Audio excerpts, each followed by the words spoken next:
നമസ്കാരം. ഓരോ പ്രകൃതി ദുരന്തത്തിൻ്റെയും ആഘാതം അറിയാൻ പിന്നെയും കുറച്ചു കാലം കൂടി നമ്മൾ കാത്തിരിക്കണം. വെള്ളമിറങ്ങിയിട്ടും വെള്ളപ്പൊക്കത്തിൻ്റെ ആഘാതം തീർന്നിട്ടില്ല. പകർച്ചവ്യാധികളാണ് പിന്നാലെ നമ്മളെ അലട്ടുന്നത്. കേരളത്തിൽ ഇപ്പോൾ പ്രശ്നം എലിപ്പനിയാണ്. എല്ലാവരും കരുതലോടെ ഇരിക്കുക. ഫിനിക്സ് കേരളയിലേക്ക് സ്വാഗതം.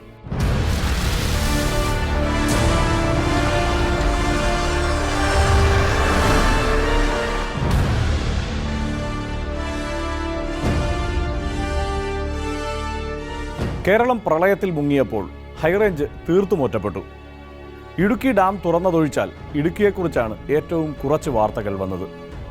പ്രളയം കശക്കിയെറിഞ്ഞ ഇടുക്കിയെക്കുറിച്ച്.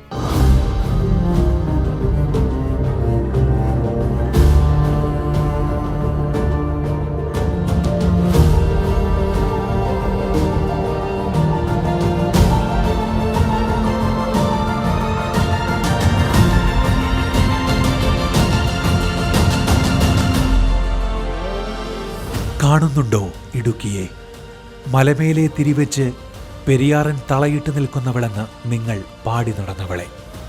മലമേടുകളുടെ ഹൃദയം പ്രളയം കൊത്തിപ്പറിച്ചെടുത്തു. തകർന്നുടഞ്ഞു വീണു മണ്ണും മനുഷ്യരും ഒരുപോലെ. ആർത്തുകരയുകയാണ് ഈ ഭൂമിയും അവൾക്കുമീതെ ജീവിതം കെട്ടിപ്പടുക്കാൻ ഇറങ്ങിത്തിരിച്ചവരും.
കിടന്ന കട്ടിലടക്കം 50 അടി താഴ്ചയിലേക്ക് എടുത്തെറിയപ്പെട്ടു. എല്ലാം നഷ്ടപ്പെട്ടു. ജീവനല്ലാതെ ഇനിയൊന്നും ഇവർക്ക് ബാക്കിയില്ല.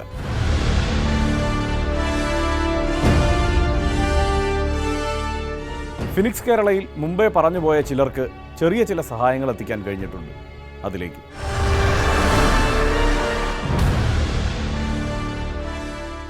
ചാലക്കുടി നഗരസഭയിലെ ഹൗസിംഗ് ബോർഡ് വാർഡിലെ 16ഓളം കുടുംബങ്ങൾക്ക് ഇന്ന് വീട് നഷ്ടമായിരിക്കുന്നു. ത്രേസ്യാമ്മയുടെ വീടിന്റെ അവസ്ഥ ഇങ്ങനെയാണ്.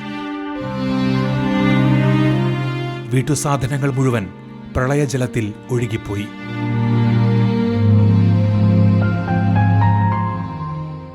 ഭർത്താവ് ഡേവിസിന് സ്ഥിര വരുമാനമില്ല. സ്വകാര്യ സ്ഥാപനത്തിൽ രാത്രി കാവൽക്കാരനായി ജോലി ചെയ്ത് ഡേവിസിന് ലഭിക്കുന്ന തുച്ഛമായ വരുമാനമാണ് ഈ കുടുംബത്തെ നിലനിർത്തുന്നത്. പരസഹായമില്ലാതെ എഴുന്നേൽക്കാൻ പോയിട്ട് ഒന്ന് ചലിക്കാൻ പോലും ത്രേസ്യാമ്മയ്ക്ക് കഴിയില്ല.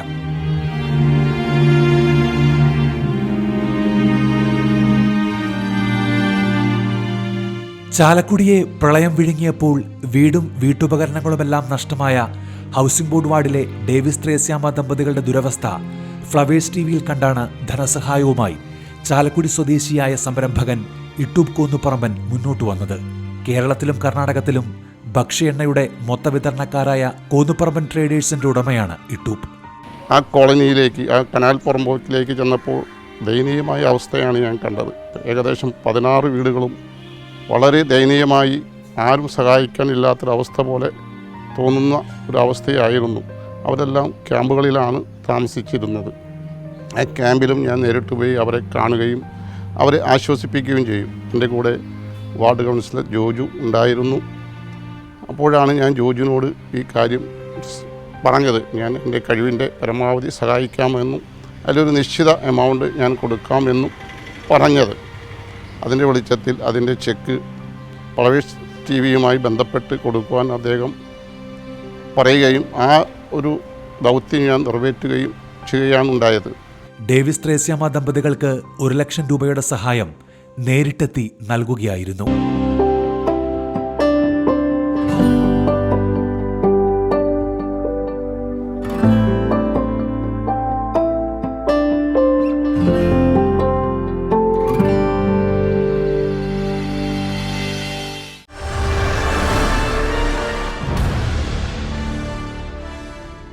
സർക്കാർ സംവിധാനങ്ങളോട് ചേർന്ന് നിന്നുകൊണ്ട് സംസ്ഥാനത്തിൻ്റെ അതിജീവന സാധ്യതകളെ ശക്തിപ്പെടുത്താനാണ് ഫിനിക്സ് കേരള ശ്രമിക്കുന്നത്. ഫ്ലവേഴ്സ് ഫാമിലി ചാരിറ്റബിൾ സൊസൈറ്റിയുടെ കാരുണ്യ പദ്ധതിയാണ് ഫിനിക്സ് കേരള. തൊഴിൽ, പാർപ്പിടം, വിദ്യാഭ്യാസം, ആരോഗ്യം തുടങ്ങിയ മേഖലകളിലാകും ഫിനിക്സ് കേരള ഊന്നൽ നൽകുക. ലോകത്തെവിടെയുമുള്ള സുമനസ്സുകൾക്ക് ഇന്ത്യൻ അക്കൗണ്ട് വഴി അതിജീവനത്തിനായി പൊരുതുന്ന ദുരിതബാധിതർക്കായുള്ള ഈ പദ്ധതിയിലേക്ക് സഹായമെത്തിക്കാം. അക്കൗണ്ട് വിവരങ്ങൾ: Flowers Family Charitable Society, account number 429100013564, Punjab National Bank, Kathrikadavu branch, Ernakulam. IFSC code PUNB 0429100. Kerala മറ്റൊരു റെഡ് അലർട്ടിലാണ്. എലിപ്പനിക്കെതിരായ റെഡ് അലർട്ട്. ഈ പകർച്ചവ്യാധികളെ നമ്മൾ തടുത്തു നിർത്തേണ്ടതുണ്ട്. അങ്ങനെ പ്രളയത്തിൻ്റെ ആഘാതങ്ങളെ നമുക്ക് ലഘൂകരിക്കേണ്ടതുണ്ട്. ഫിനിക്സ് കേരളയിൽ വീണ്ടും കാണാം.